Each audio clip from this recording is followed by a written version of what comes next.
Assalamualaikum warahmatullahi wabarakatuh. Perkenalkan, saya Gustina Aprilianti dari Akper Pembina Palembang. Di sini saya akan sedikit menjelaskan tentang patofisiologi shock hipovolemik dan virus.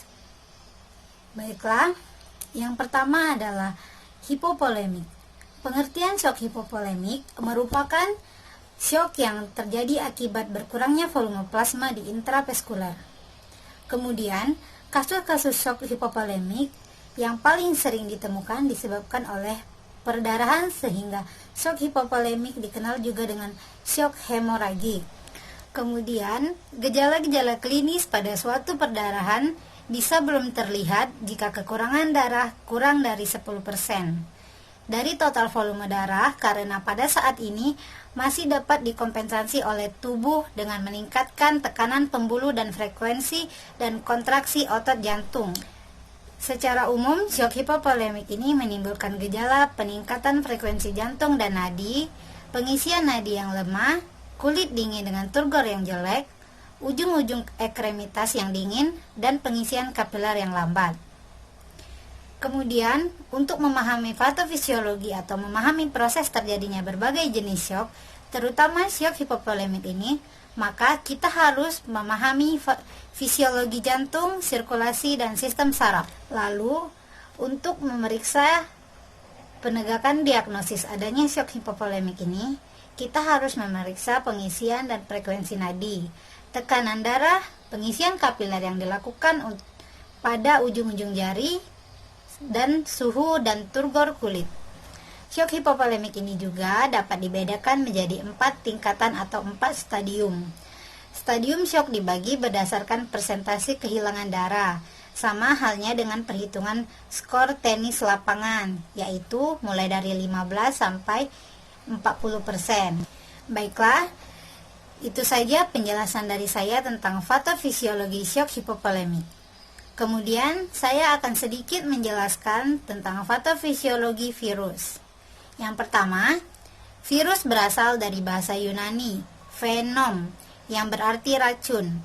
Virus adalah parasit mikroskopik yang menginfeksi sel organisme biologis. Virus juga merupakan partikel tersusun atas elemen genetik atau genom, yang mengandung salah satu asam nukleat, yaitu asam deoksiribonukleat atau DNA, atau asam ribonukleat atau RNA, yang dapat berada dalam dua kondisi yang berbeda. Bentuk virus ini juga bervariasi dari sel ukuran, bentuk, dan komposisi kimiawinya.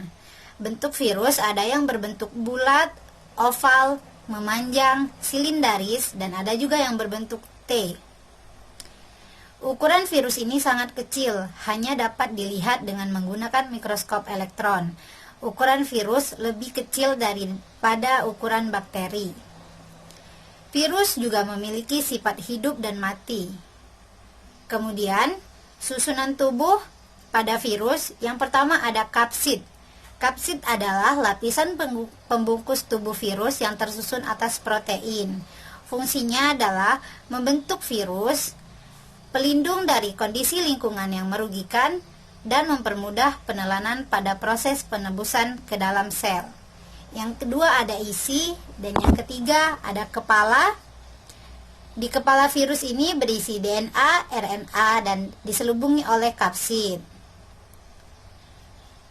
Dan yang keempat ada ekor. Serabut ekor ini adalah bagian yang berupa jarum dan berfungsi untuk menempelkan tubuh virus pada sel inang. Ekor ini melekat pada kepala kapsid. Selanjutnya adalah pengembangbiakan virus. Jenis pengembangbiakan sel untuk mengembangbiakan virus sering berasal dari jaringan tumor yang dapat digunakan secara terus-menerus. Kemudian replikasi virus dalam biakan sel dapat dideteksi dengan tahapan-tahapan replikasi. Yang pertama adalah peletakan atau adsorpsi, adalah tahapan penempelan virus pada dinding sel inang. Yang kedua adalah penetrasi sel inang, yaitu enzim dikeluarkan untuk membuka dinding sel bakteri. Yang ketiga ada eklipase, dan yang empat adalah pembentukan virus atau bakteriofage baru.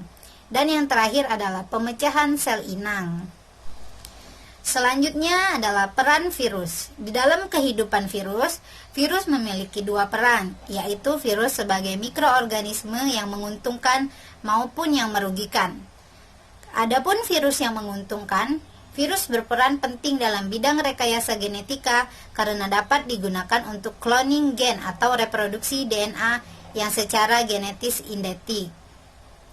Selanjutnya, sebagai contoh adalah virus yang membawa gen untuk mengendalikan pertumbuhan serangga. Virus juga digunakan untuk terapi gen manusia sehingga diterapkan penyakit genetis seperti diabetes dan kanker dapat disembuhkan. Selanjutnya adalah virus yang merugikan. Virus yang dapat merugikan karena menyebabkan berbagai jenis penyakit pada manusia, hewan, dan tumbuhan. Baiklah, yang terakhir adalah penyakit-penyakit akibat virus. Penyakit-penyakit akibat virus ini dapat melalui berbagai jaringan. Yang pertama melalui saluran pernafasan, contohnya virus influenza. Melalui saluran pencernaan, contohnya virus hepatitis A dan B. Melalui kulit dan mukosa genitalia, contohnya virus herpes simplex 1. Dan yang terakhir melalui plasenta, contohnya virus rubella. Baiklah, itu saja sedikit penjelasan dari saya tentang patofisiologi shock hipovolemik dan patofisiologi virus. Semoga bermanfaat. Saya ucapkan terima kasih. Wassalamualaikum warahmatullahi wabarakatuh.